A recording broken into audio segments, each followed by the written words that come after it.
Chennai style வடைக்கறி எப்படி பண்ணுறதுன்னு பார்த்துடலாமா? அதுக்கு முதல்ல கடலைப்பருப்பை நல்லா வாஷ் பண்ணிவிட்டு 4 மணி நேரம் நல்லா ஊற வச்சு எடுத்துக்கலாம். நான் வந்து 2 கப் கடலைப்பருப்பு எடுத்திருக்கேன். இதோட 2 காஞ்ச மிளகா, அரை ஸ்பூன் சோம்பு. தண்ணியை நல்லா இருத்துட்டு இதை மாதிரி நல்லா ஃபைன் பேஸ்ட்டாக அரைச்சி எடுத்துக்கலாம்.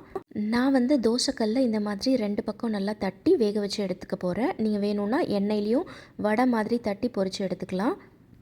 அடுத்து ஒரு பேனில் 4 ஸ்பூன் எண்ணெய் சேர்த்துக்கோங்க. எண்ணெய் காஞ்சதுக்கப்புறமா பட்டை, கிராம்பு, ஏலக்காய், பிரிஞ்சி இலை, 1 ஸ்பூன் சோம்பு. அடுத்து ஒரு பெரிய வெங்காயம் நீளவாக்கில் கட் பண்ணி வச்சுருக்கேன், அதையும் இதில் சேர்த்துடலாம். வெங்காயம் நல்லா கோல்டன் ப்ரௌனில் வர வரையும் இதை வந்து நல்லா வதக்கிக்கணும். அதுதான் வந்து இந்த வடைக்கறிக்கு டேஸ்ட்டாக இருக்கும். வெங்காயம் நல்லா வதங்கினதுக்கப்புறமா 1 ஸ்பூன் இஞ்சி பூண்டு பேஸ்ட். இஞ்சி பூண்டோட பச்சை வாசனை போனதுக்கப்புறமா 2 தக்காளி சேர்த்துருக்கேன். தக்காளி கம்ப்ளீட்டாக நல்லா மசிஞ்சதுக்கப்புறமா நம்ம மசாலா ஐட்டம் சேர்த்துக்கலாம். இப்போ நம்ம வந்து மசாலா ஐட்டம் சேர்த்துக்கலாம். தேவையான அளவு உப்பு, 1 ஸ்பூன் காஷ்மீரி மிளகாய்த்தூள், அரை ஸ்பூன் மஞ்சள் தூள், 1.5 ஸ்பூன் குழம்பு மிளகாய்த்தூள்.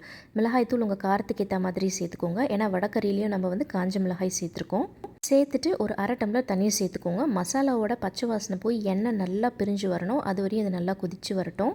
இந்த மாதிரி எண்ணெய் நல்லா பிரிஞ்சு வந்ததுக்கப்புறமா நம்ம வடைக்கறியை இந்த மாதிரி கட் பண்ணி வச்சுருக்கேன் பீஸாக, அதை வந்து இதில் சேர்த்துடலாம். சேர்த்துட்டு 1 டம்ளர் தண்ணி சேர்த்துக்கோங்க. சேர்த்துட்டு இப்போ இதை மூடி வச்சு ஒரு 15 மினிட்ஸ் இதை நம்ம குக் பண்ண போகிறோம். அப்போ தான் வடைக்கறியோட மசாலா எல்லாம் நல்லா சேரும்.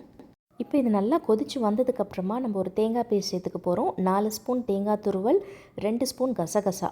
நல்லா ஃபைன் பேஸ்ட்டாக அரைச்சி இதை வந்து ஒரு 5 நிமிஷம் கொதிக்க விட்டால் போதும். இறக்கிறதுக்கு முன்னாடி கொத்தமல்லி தூவி இறக்கணும் அப்படின்னா நம்மளுடைய சென்னை ஸ்டைல் வடைக்கறி சூப்பராக ரெடி ஆகிடுச்சு. கண்டிப்பாக ட்ரை பண்ணி பாருங்கள்.